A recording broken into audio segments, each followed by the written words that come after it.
I stared at Adam's phone, my fingers hovering over the screen. The text from his mother glowed accusingly. Found the perfect property, darling. 4 bedrooms upstairs for us, plus that mother-in-law suite we discussed. Lauren will come around once she sees it. My name is Lauren, and I wasn't going to come around to anything. The living room suddenly felt too small, the walls of our apartment closing in like a trap. 3 years of marriage, and somehow I'd missed the signs that my mother-in-law was plotting to merge our households into some twisted multi-generational nightmare. "Hey, babe," Adam's voice drifted from the kitchen. "Have you seen my phone?" I took a screenshot and sent it to myself before placing his phone back on the coffee table. "It's out here." He appeared in the doorway, dish towel in hand, wearing that easy smile that usually made my heart skip. Now it just made my stomach turn. "Thanks. Mom's been trying to reach me about something." "Oh? Anything interesting?" He grabbed his phone, scrolling through messages.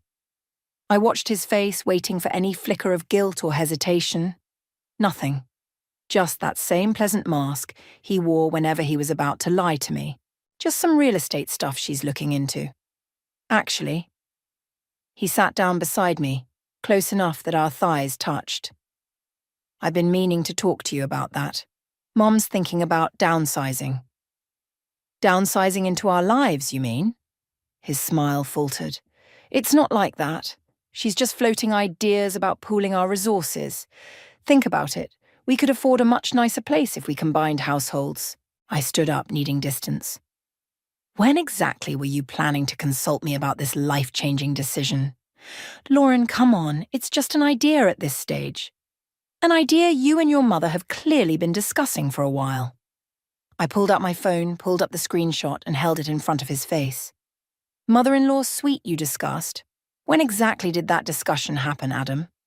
Colour drained from his face. "You went through my phone? Don't you dare make this about privacy when you've been planning to ambush me with your mother as a permanent house guest." He ran his hands through his hair, a nervous habit I used to find endearing. "It's not an ambush. Mom's lonely since Dad died, and she's not getting any younger. We have to think about the future." "Our future or her future?" "They're connected, Lauren. She's family." I laughed, but there was no humour in it. "Funny how family only matters when it's your side of it. Remember when my dad offered you that position at his company? You turned it down because you didn't want to seem dependent on my family. But moving in with your mother? That's totally different, right?" "That's not fair." "No, what's not fair is you and Evelyn making plans behind my back. What's not fair is you knowing exactly how I'd feel about this and trying to manipulate me into it anyway." My phone buzzed. A text from Sarah asking if we were still on for coffee tomorrow. Perfect timing. I needed to talk to someone who wasn't drowning in the Kool-Aid of Evelyn's manipulation. "I'm going out," I announced, grabbing my keys. "Lauren, wait. We need to talk about this." "No. What you need to do is decide whether you're my husband or your mother's son, because right now you're failing spectacularly at being both." I slammed the door behind me, my hands shaking as I pressed the elevator button.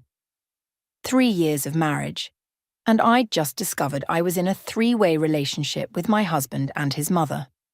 As the elevator descended, I pulled out my phone and texted Sarah. "Coffee tomorrow isn't going to cut it. Wine tonight, emergency." Her response was immediate. Doors open, bottles ready. At least someone in my life had their priorities straight. Sarah's wine-fueled advice from last night still echoed in my head when the doorbell rang at 9 a.m. Through the peephole, I saw Evelyn's perfectly coiffed silver hair and practiced smile. Of course she'd show up unannounced. Of course she'd ignore the 3 unanswered calls from last night. I opened the door, channeling every ounce of corporate politeness I'd learned from my father. "Evelyn." What a surprise. "Lauren, darling." She breezed past me, designer handbags swinging, her perfume leaving a suffocating trail. "I brought those property listings I mentioned to Adam." "Where is my boy?" "At work, where I should be in 30 minutes. She settled onto our couch like she was auditioning for a throne. "Perfect timing, then. We can have a little girl talk." Her eyes swept the living room, lingering on the wine glasses Sarah and I had left out. "Though perhaps you should have some coffee first. You look tired." I remained standing. I appreciate you stopping by, but Adam and I haven't finished discussing the housing situation.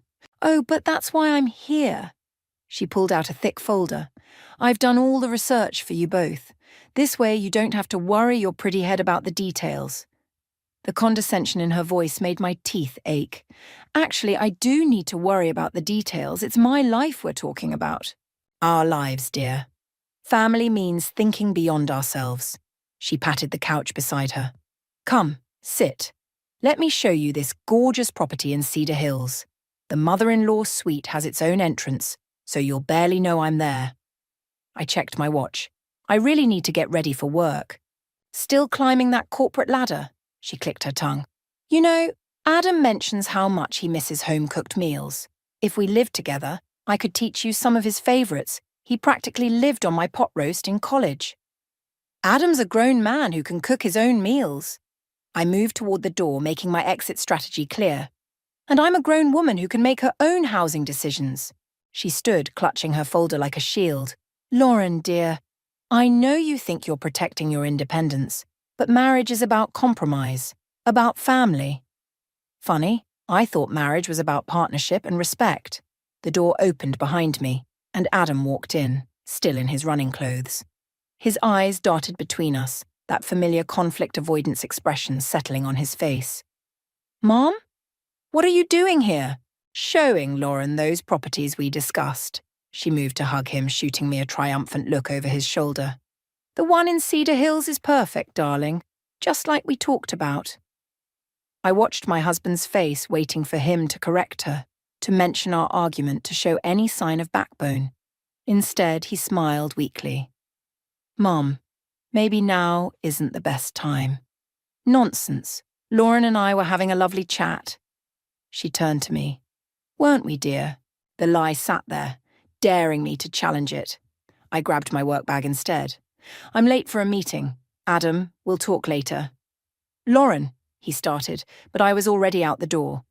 In the elevator, my phone buzzed with a text from Sarah. How's the morning after? Ready to set boundaries? I typed back, too late. Hurricane Evelyn just made landfall, with property listings. Sarah's response was immediate. That witch moves fast. Want me to accidentally spill coffee on her at that cafe she likes.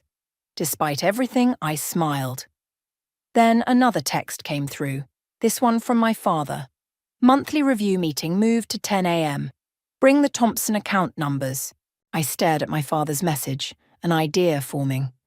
Adam had turned down that job offer because he didn't want to seem dependent on my family. But maybe it was time to use every advantage I had. After all, Evelyn wasn't the only one who could play the long game. I texted back, see you at 10. And Dad, can we talk after? I need your advice on something. Two could play at this game of family loyalty. And unlike Evelyn, I actually had something worth offering, besides pot roast recipes and guilt trips. The realtor's business card fell from Adam's jacket pocket while I was doing laundry. Monica Chen, Cedar Hills Luxury Properties. 3 missed calls from her number lit up his phone when I checked. My hands trembled as I pulled up his calendar. Every Tuesday lunch hour for the past month, blocked off as client meetings. I'd married a liar. The front door clicked open. I stayed in the laundry room, listening to Adam's footsteps, the rustle of his briefcase hitting the counter, the familiar rhythm of his after-work routine. Everything so normal. Everything a lie. Lauren, he called out, you home? I stepped into the kitchen, Monica Chen's card between my fingers. How's Monica? His face went blank, then shifted through confusion, recognition, and finally settled on guilt. I can explain. Please do. Explain why you've been house hunting with your mother behind my back. It's not like that. Mom asked me to look at a few properties. For a month? Every Tuesday? He loosened his tie, buying time. I was going to tell you once we found the right place. Something you'd love. Something I'd love. The laugh that escaped me didn't sound like my voice at all. You mean something that would make it harder for me to say no? Were you planning to ambush me with a perfect house, hoping I'd be too impressed to remember I never wanted this in the first place? Lauren, please, did Monica show you that mother-in-law suite Evelyn's so excited about? The one with its own entrance, so I'll barely know she's there? His eyes widened. You talked to my mother about this? Oh, you mean during her surprise visit this morning? The one where she brought property listings and criticized my cooking? Yeah, we had a lovely chat about your favorite pot roast. Adam slumped against the counter. I'm trying to make everyone happy here. Everyone except me. I pulled out my phone, scrolling to the photos I'd taken earlier. Want to see what I found today? The mortgage pre-approval letter in your email, the floor plans you and Evelyn have been discussing, the furniture catalogue with your mother's notes about what would look good in our new living room. Each revelation hit him like a physical blow. You went through my email.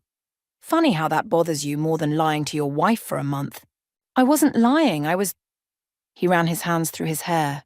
Mom's lonely. She's not getting younger. She needs us.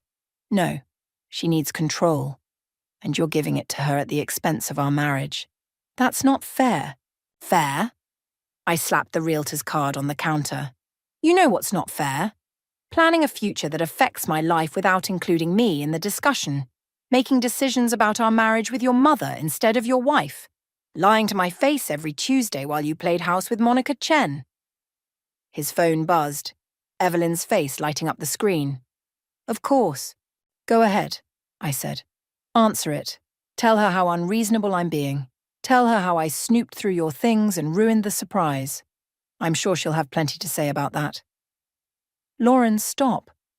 Let's just talk about this. We're past talking. We're at the point where you need to choose.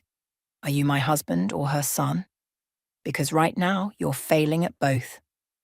I grabbed my keys and bag, already dialing Sarah's number as I headed for the door. Where are you going? Adam called after me.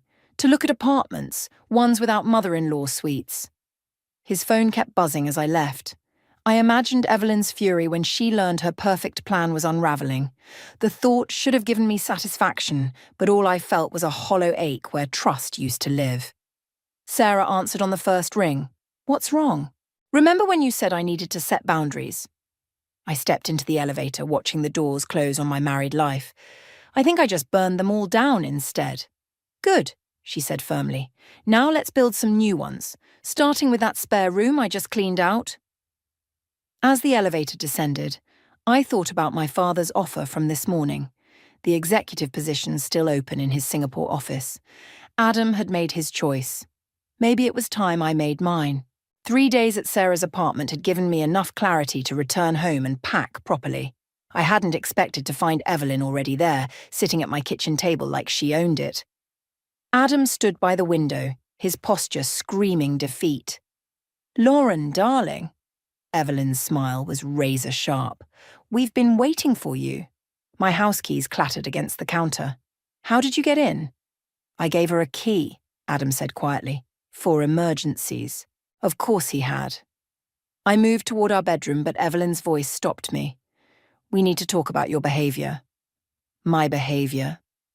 Going through Adam's private communications, making accusations, running away to that friend of yours. She clicked her tongue. It's not healthy, dear. I looked at Adam, waiting for him to defend me. He stared at the floor. I've spoken with Dr. Richards, Evelyn continued. He's an excellent family therapist. Your father-in-law struggled with anxiety too, you know, before he passed.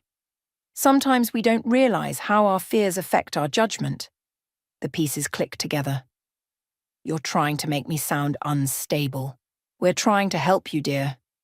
Adams told me how emotional you've been lately. The paranoia about our housing discussions, the accusations of conspiracy. I turned to Adam. Is that what you've been telling her? He finally met my eyes. Mom's worried about you. We both are. Worried enough to give her a key without telling me? To discuss my mental health behind my back? See, Evelyn gestured toward me. This defensive behavior, these persecution delusions. Get out. My voice was steel. Lauren, both of you, get out of my house. Evelyn stood clutching her designer handbag like a shield. Adam, darling, perhaps we should... No. I pulled out my phone. Either you leave now, or I call the police and report you for breaking and entering. I have a key, Evelyn said smugly, given to you without the knowledge or consent of one of the legal residents. Try explaining that to the officers. Adam stepped forward. Lauren, you're overreacting. Am I? Because from where I'm standing, my husband gave his mother unauthorized access to our home and then conspired with her to make me sound mentally unstable. What's next? Having me committed so you can move her in while I'm gone. The flash of guilt across their faces stopped my heart. Oh my God. I backed away from them. You actually considered it. Not like that, Adam protested. Mom just mentioned that if you needed help. If you don't leave right now, I said, my finger hovering over the emergency dial. I'm calling both the police and my father's lawyers. Your choice. Evelyn gathered her dignity around her like a cloak. We're trying to help you, dear. When you're thinking more clearly. Now, they left. Evelyn first. Adam lingering in the doorway. Lauren, please! I slammed the door in his face and doubled over, fighting for breath. My phone buzzed, a text from Sarah. Everything okay? You've been gone a while? With shaking fingers, I replied, Need you to come over. Bring boxes. Lots of them. Then I called my father. Lauren? He answered on the first ring. I was just about to call you about that Singapore position. Dad. My voice cracked. Remember when you said I could always come home if I needed to? A pause. Then, I'll send the car. Pack what you need for now. We'll handle the rest later. I looked around the apartment, my home for 3 years, now tainted by betrayal. On the kitchen table, Evelyn had left a business card. Dr. Richards, family counselling. I flipped it over. She'd written on the back, For your own good, dear. My phone buzzed again. Adam, please come home. We can talk about this. I typed back, You're right. I am emotional. Emotional enough to make sure everyone knows exactly what you and your mother planned. Starting with your boss. Then I blocked his number and started packing. Some things didn't need family therapy to fix. Some things just needed a clean break and a one-way ticket to Singapore. Michael cornered me in the office parking garage 3 days after I'd moved into my father's guest house. Lauren, wait, please. I kept walking, but he matched my stride. Whatever Adam told you. He didn't send me. Michael stepped in front of my car door. But I know what they were planning. The intervention, the therapy, all of it. My hand tightened around my keys and move. You need to know something. Evelyn's been talking to Human Resources. She's building a case about your mental state affecting your work performance. The world tilted sideways. What? She's friends with Janet in HR. They're documenting every time you've been late, every meeting you've missed, trying to establish a pattern of erratic behavior. I thought of the times I'd rushed to work after Evelyn's surprise visits, the meetings I'd rescheduled while dealing with Adam's deceptions. How long have you known? I overheard them last week at Adam's birthday dinner, the one you missed because you were being difficult. He made air quotes, his face grim. That's when I realized how far this had gone. And you're telling me this now because? Because I saw the paperwork on Janet's desk this morning. They're building grounds for a psychiatric evaluation. Adam's already signed something. My stomach lurched. I fumbled with my phone, pulling up my father's number. Don't! Michael grabbed my wrist. They're watching your communications with your father. Any reaction plays into their narrative of you being unstable. I jerked away from him. Why should I trust you? Because I've known Adam since college and I've never seen him like this. Evelyn's got him convinced she's protecting you from yourself. He actually believes it. My phone buzzed. A text from Adam. Can we talk? Mom's worried about your relationship with your father, says it might not be healthy. Another buzz. Evelyn. Darling, Dr. Richards has an opening tomorrow. Adam and I will pick you up. Delete those, Michael said quietly. Delete everything. Get a new phone, new email. They're documenting everything. I stared at the messages, seeing them with new eyes. Every response could be twisted, every reaction used against me. Why are you helping me? Because I watched Evelyn do this to Adam's father. The concerns about his mental health, the documented episodes, the family therapy that turned into residential treatment. By the time he died, she had control of everything. Cold clarity washed over me. She's not getting control of me. No, Michael agreed. But you need to be smart about this. I have copies of emails between Evelyn and Janet. Text messages about their plans. Adam doesn't know I have them. Evidence, I breathed. Enough to take to the board. But you need to wait. Let them think they're winning. The moment they feel threatened, they'll accelerate their plans. I met his eyes. Why didn't Adam ever tell me about his father? Because he doesn't remember it the way it really happened. Evelyn's very good at rewriting history. My phone buzzed again. Sarah. Emergency. Adam just showed up at my place looking for you. Evelyn's with him. They're talking about some intervention. Go, Michael said. I'll handle them here, but Lauren? He handed me a USB drive. Be careful who you trust. Even your father's company isn't safe until we expose this. I took the drive, feeling its weight like a lifeline. Thank you. Don't thank me yet. The worst is coming. Are you ready for that? I thought of Adam's betrayal, of Evelyn's schemes, of the life they'd tried to steal from me. They want to paint me as unstable? Fine. Let's show them what real instability looks like. Michael's smile was grim. Now you're thinking like someone who wants to win instead of just survive. I got in my car, already planning my next move. Evelyn thought she was playing chess, but she'd forgotten one crucial detail. In my father's company, I'd learned to play the long game too. And I had nothing left to lose. Time to show them exactly who they were dealing with. The board meeting was supposed to be my moment of triumph. Instead, I stood frozen as Evelyn walked in beside my father, both of them wearing matching expressions of concern. Lauren, Dad said softly, sit down, sweetheart. The USB drive felt heavy in my pocket. Michael's evidence, all the carefully gathered proof of Evelyn's manipulation, suddenly seemed childish. Amateur. Because there she sat, perfectly composed, while Janet from HR distributed thick folders to each board member.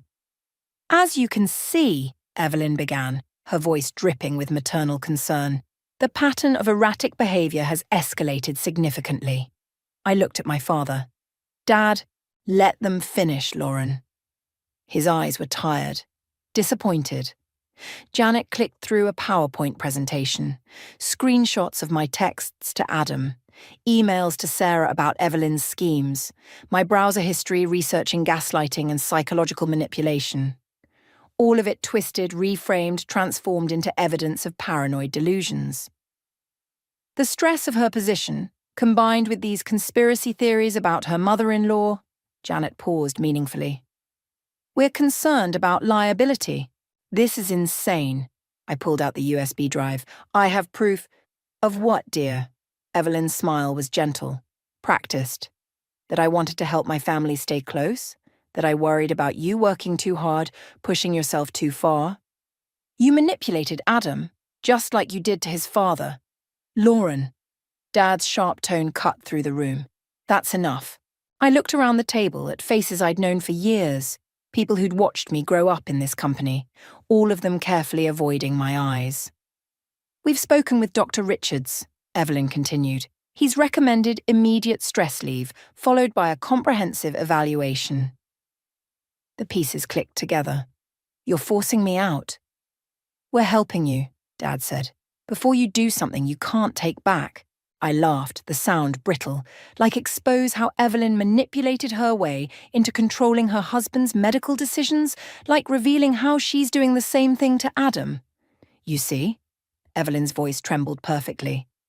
These paranoid accusations, these conspiracy theories. Tom, it's exactly what we discussed. Dad nodded slowly. Lauren, either you take voluntary leave and get help, or the board will have to consider more permanent solutions. You believe her? I stared at my father, this man who'd taught me everything I knew about business, about standing my ground. After everything. I believe you're not well. He wouldn't meet my eyes. And I believe I failed you by not seeing it sooner. The betrayal hit like a physical blow. I looked at Michael's empty chair, understanding too late. He'd never intended to help me. This had all been part of their plan, letting me think I had evidence, letting me walk into this meeting thinking I could win. Fine. I stood up, my chair scraping loudly. You want me gone? I'm gone. Lauren, please. Dad reached for me. Let us help. Help? I yanked away from him. Like you helped Adam's father? How did that work out for him, Evelyn? For just a moment, her mask slipped. Something cold and calculating flashed in her eyes. Security will escort you out, Janet said smoothly. Your personal items will be forwarded to your father's address. I looked at each face around the table, memorizing them. You know what the funny thing is? You actually think you've won. Lauren, Dad started. I quit. I pulled off my badge, letting it clatter onto the table. And when this all falls apart, when she turns on you like she turns on everyone, remember this moment. Remember you chose this. Security waited by the door. Professional, efficient, ready to remove the unstable element from the equation. I walked out with my head high, Evelyn's voice drifting after me. Poor dear. At least now she can get the help she needs. In the elevator, I pulled out my phone and sent one text to an unlisted number. Plan B. Then I deleted everything, just like Michael had suggested. He'd been right about one thing. I needed to be smart about this. Let them think they'd won. Let them think they'd broken me. They had no idea what I was capable of when I had nothing left to lose. The Singapore contract sat unsigned on my hotel desk when Adam's text arrived. We need to talk. Alone. No lawyers. 3 months of silence. And now he wanted to talk. I checked the time. 2 hours until the board meeting where my father would announce Evelyn's appointment as Chief Operations Officer. 2 hours before they thought they'd won completely. I met Adam at our old coffee shop. He looked terrible, thin, unshaven, with dark circles under his eyes. You're going to Singapore, he said. Not a question. Funny how news travels. I stirred my untouched coffee. Even to people who've blocked my number. Lauren, please, whatever you're planning. Planning, I smiled. I'm doing exactly what everyone wanted. Getting help, starting fresh, leaving the country. Isn't that the story? His hands shook slightly. Mum's been going through Dad's old medical records. Fascinating hobby. She's changing things, rewriting history. And now, with your father's company, he swallowed hard. I found documents on her computer, plans for restructuring, layoffs. She's going to gut everything once she's COO. I know. He blinked. What? I pulled out my phone, showing him the screen. Emails, bank records, medical documents, all meticulously gathered over 3 months by the private investigator I'd hired. The real reason for my unstable spending that Janet had so carefully documented. Your mother's not the only one who knows how to play the long game. But the board meeting starts in an hour, where your mother will accept her promotion in front of the press, major shareholders, and 2 federal investigators who are very interested in fraudulent medical records and embezzlement. The colour drained from his face. You planned this. No, Adam. Your mother planned this. I'm just better at it. I stood up. You should call your lawyer. He grabbed my wrist. Lauren, wait, I'm sorry for everything. I should have... Should have what? Believed me? Protected me? Been an actual husband instead of your mother's puppet? I pulled away. You're right. You should have. But you didn't. What happens now? Now? Your mother gets arrested for fraud. The company discovers mysterious accounting irregularities under her brief supervision. My father's reputation stays intact because he was deceived by a trusted employee. And you, I smiled. You get to explain to the investigators why your signature is on all those falsified documents. You're destroying us. No, I'm giving you exactly what you wanted, a chance to stay close to your mother. I hear prison visiting hours are very regular. His phone buzzed. Evelyn probably wondering why he wasn't at the office yet. Always keeping tabs, always pulling strings. One more thing, I said, reaching for my bag. Remember Dad's job offer? The one you turned down because you didn't want handouts? Turns out your mother convinced you to refuse because she was already embezzling from her last victim. Couldn't risk you getting too close to the books. Lauren, goodbye, Adam. Give your mother my best. I'm sure orange will suit her perfectly. I walked out into the sunlight, checking my watch. 45 minutes until the board meeting. My phone buzzed. A text from Sarah. Investigators in position. Press tipped off. Ready? I thought about Evelyn's smug smile in that last board meeting. About my father's disappointment. About Adam's betrayal. About all the careful, quiet moments of destruction they'd planned for me. Ready, I typed back. Then I added, save me a seat. I want to watch her face when she realizes nice girls don't always finish last. I flagged down a taxi to the office. My Singapore contract could wait another day. First, I had a front row seat to karma, and I wasn't going to miss a single moment. Sometimes the best revenge isn't just surviving, it's thriving, and making sure everyone who tried to break you has to watch. The Singapore skyline glittered through my office window as I reviewed the morning headlines. Tech CEO's wife sentenced in fraud case. The article featured Evelyn's booking photo, her perfect mask finally cracked, showing the desperation beneath. My phone buzzed. Sarah sending another article. Former executive Adam Chen accepts plea deal. She added, karma's a better revenge than we ever could be. A knock at my door interrupted my response. Miss Chen, your father's here. I'd kept my married name, a small reminder of everything I'd survived. Send him in. Dad looked older now, the past 6 months etched into new lines around his eyes. He carried a familiar folder, the one Evelyn had used in that last board meeting. The investigators finished their final report, he said, placing it on my desk. Thought you should see it first. I didn't open it. How many years did she get? 8. Adam took a deal for 18 months. He sat heavily. Lauren, if I had known. You believed what she wanted you to believe. We all did for a while. Not you. I had more to lose. I gestured at the Singapore office, my new team visible through the glass walls. Or more to gain, depending on how you look at it. He smiled slightly. The board wants you to come home, take over operations now that I am home. I met his eyes. Sometimes you have to burn everything down to build something better. Your mother used to say something similar. He touched the folder. There's something else. About Adam's father. I know. At his surprised look, I continued. I've had access to all the evidence for months, Dad. Everything Evelyn did, everyone she hurt. That's why I made sure the investigators found it all. You could have exposed her immediately. Why wait? Because quick revenge is just violence. But patience, I smiled. Patience is justice. My phone buzzed again, Michael this time. After his betrayal, I'd kept his number only to track his movements. His message was simple. You won. Completely. I should have picked the right side. I deleted it without responding. The Singapore expansion is exceeding projections, Dad said, changing tactics. But the Home Office has plenty of talented people. I stood, walking to the window, including you. I'm stepping down, Lauren. The board agrees it's time for new leadership. Then find it, but not me. I turned back to him. I built something here, Dad. Something that's mine, not yours or Adam's or Evelyn's. I'm keeping it. He nodded slowly, understanding finally reaching his eyes. You never needed revenge. You needed freedom.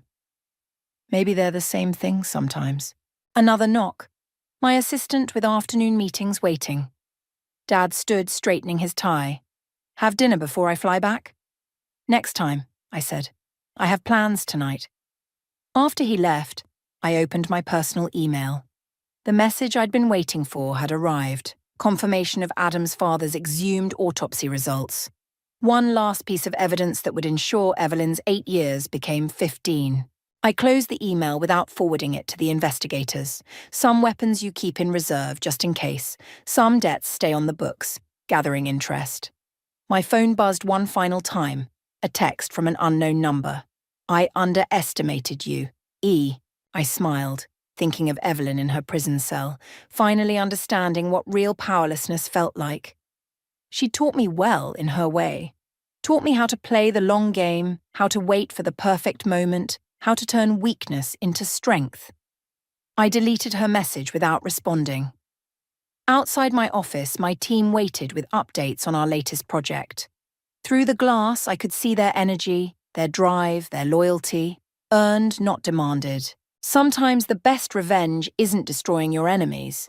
It's building something they can't touch, becoming someone they can't control, and letting them watch from the sidelines as you thrive without them. I straightened my jacket and opened my office door. Time to get back to work. After all, success is a dish best served daily, with a side of indifference and a view of the future they'll never share.